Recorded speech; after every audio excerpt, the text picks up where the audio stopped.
नमस्कार दोस्तों, शर्मा स्टॉक में आपका स्वागत है।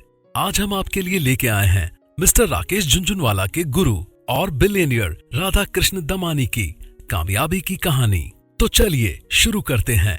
स्टॉक मार्केट इन्वेस्टर बनने से पहले राधा कृष्ण जी बॉल बेयरिंग का एक छोटा सा बिजनेस करते थे। शुरुआत में राधा कृष्ण जी ने ट्रेडिंग करके और एमएनसी कंपनी में इन्वेस्ट करके प्रॉफिट कमाया। 90s के दौर में जब Harshad Mehta stock market manipulate कर रहा था, तब राधा कृष्ण जी ने शॉर्ट सेलिंग करके अपना प्रॉफिट बनाया था। अगर आपको पता नहीं तो बता देते हैं, शॉर्ट सेलिंग क्या होता है। शॉर्ट सेलिंग में पहले शेयर्स को बेचा जाता है और फिर खरीदा जाता है, जबकि साधारण तरीके में पहले शेयर्स खरीदते हैं और फिर बेचते हैं। साधारण तरीके में जब शेयर्स की कीमत बढ़ती है तब हमें प्रॉफिट होता है, जबकि शॉर्ट सेलिंग में जब शेयर्स की कीमत कम होती है तब हमें प्रॉफिट होता है। अगर आपको ये पता नहीं कि हर्षद मेहता कौन था और उसने मार्केट को कैसे मैनिपुलेट किया था, तो ये मूवी देख सकते हैं, scam 1992 web series, Harshad Mehta story. Harshad Mehta ने बैंक के पैसों का इस्तेमाल स्टॉक मार्केट को मैनिपुलेट करने के लिए किया था। हर्षद मेहता ने कुछ स्टॉक में भारी मात्रा में खरीदी कर उन्हें बहुत ऊंची प्राइस में पहुंचा दिया था।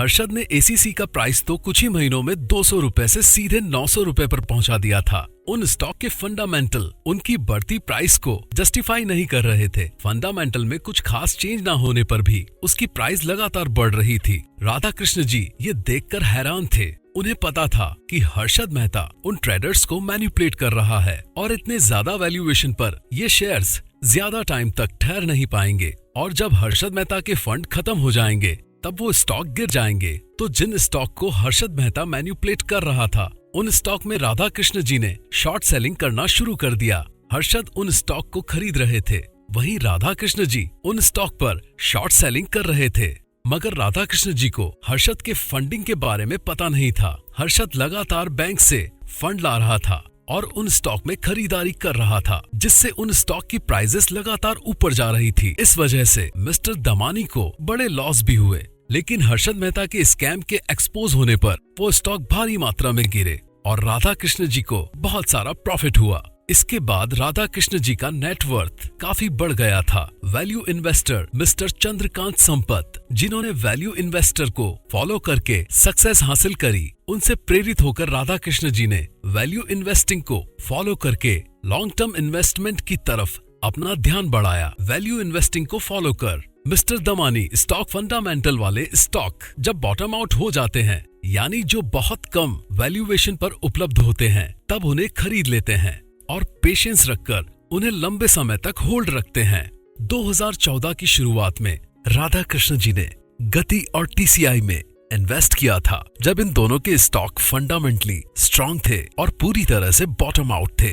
इन दोनों में राधा कृष्ण जी ने बहुत अच्छे रिटर्न्स कमाए। मिस्टर दमानी ने अपना ज्यादातर प्रॉफिट लॉन्ग टर्म इन्वेस्टमेंट से कमाया है। 2001 में जब केतन पारेख ने स्कैम किया था और कुछ शेयर्स के प्राइस मैनिपुलेट करके हाई लेवल पर पहुंचा दी थी, तब भी मिस्टर दमानी ने शॉर्ट सेलिंग का तरीका अपना के अच्छा प्रॉफिट बनाया था। मिस्टर दमानी ने साल 2000 में वीएसटी इंडस्ट्रीज के बहुत सारे शेयर्स 85 रुपए के एवरेज प्राइस पे खरीदे थे और अब उन शेयर्स की कीमत 3600 से भी ज्यादा है। एचडीएफसी बैंक, गति, blue dot, Sundaram finance, guilt, India cement, ऐसे कई स्टॉक इन्वेस्ट करके उन्होंने प्रॉफिट कमाए हैं। मिस्टर दमानी अपने लॉन्ग टर्म इन्वेस्टमेंट को 5 से 10 साल तक के लिए होल्ड रखना पसंद करते हैं। मिस्टर दमानी को कंज्यूमर बिजनेस में बहुत इंटरेस्ट था और उन्होंने इसमें इन्वेस्ट भी किया था। मिस्टर दमानी ने नवी मुंबई के नेहरूल में कोऑपरेटिव स्टोर से अपना बाजार की फ्रेंचाइजी ली थी। उसमें उन्हें रिटेल बिजनेस के बारे में बहुत सीखने को मिला। 2002 में मिस्टर दमानी ने डी-मार्ट की स्थापना की।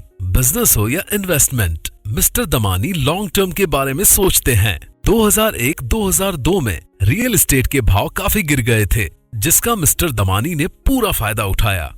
उन्होंने तभी से डी-मार्ट के लिए अलग अलग जगह पर प्रॉपर्टीज खरीदना शुरू कर दिया। उन्होंने थाने और नवी मुंबई के आउटसाइड एरिया में कुछ प्रॉपर्टी खरीदी जहां रेट्स बहुत कम थे। आज के टाइम में वो डी-मार्ट के स्टोर्स मेन एरिया में हैं। आज डी-मार्ट का कोई भी स्टोर मॉल में नहीं है और ज्यादातर स्टोर उनके खुद के हैं, जिससे उनकी कॉस्ट कम हो जाती है। और वो कस्टमर को ज्यादा डिस्काउंट दे पाते हैं। मिस्टर दमानी बिजनेस और इन्वेस्टमेंट दोनों में अपनी फिलॉसफी को यूज करते हैं। उन्हें कोई फर्क नहीं पड़ता कि लोग क्या कहते हैं। 2011 तक डी-मार्ट के 25 स्टोर थे और पिछले 5-6 सालों में रैपिड एक्सपेंशन करते हुए 100 से भी ज्यादा स्टोर ओपन किए हैं। मिस्टर दमानी के पास नया स्टोर खोलने के लिए फंड होता है, फिर भी जब तक वो श्योर नहीं हो जाते हैं कि वो नया स्टोर पहले वाले स्टोर जितना अच्छा चलेगा, तब तक ये नया स्टोर ओपन नहीं करते हैं। और यही कारण है कि आज तक डी-मार्ट का एक भी स्टोर बंद नहीं हुआ है।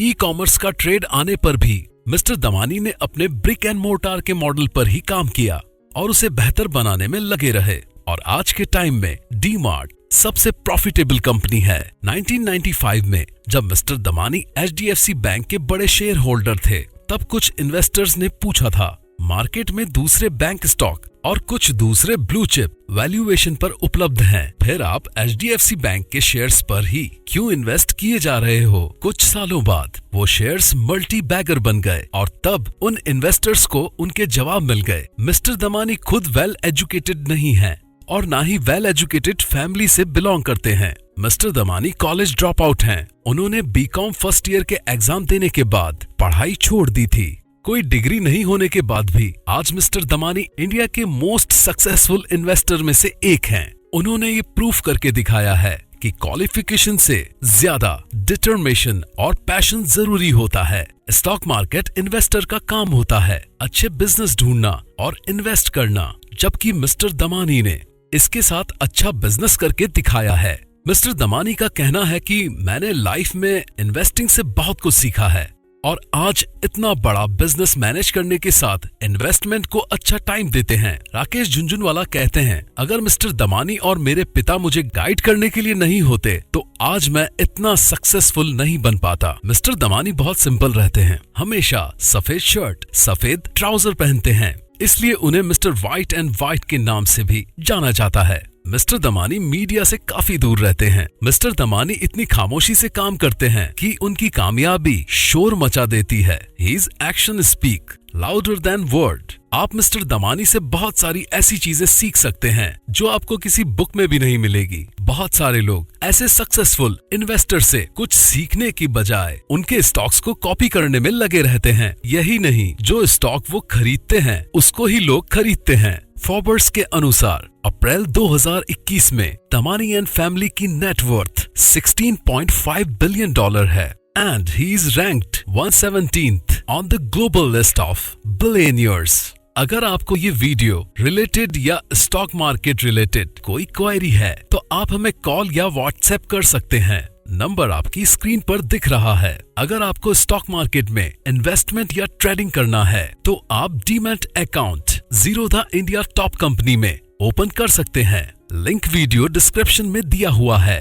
तो दोस्तों, ये थी मिस्टर राधा कृष्ण दमानी जी की सक्सेस कहानी। अगर आपको ये वीडियो पसंद आया हो तो हमारे चैनल को लाइक करें, सब्सक्राइब करें और बेल आइकन को प्रेस करें ताकि हमारे और वीडियोस भी आप तक पहुंच सकें। धन्यवाद।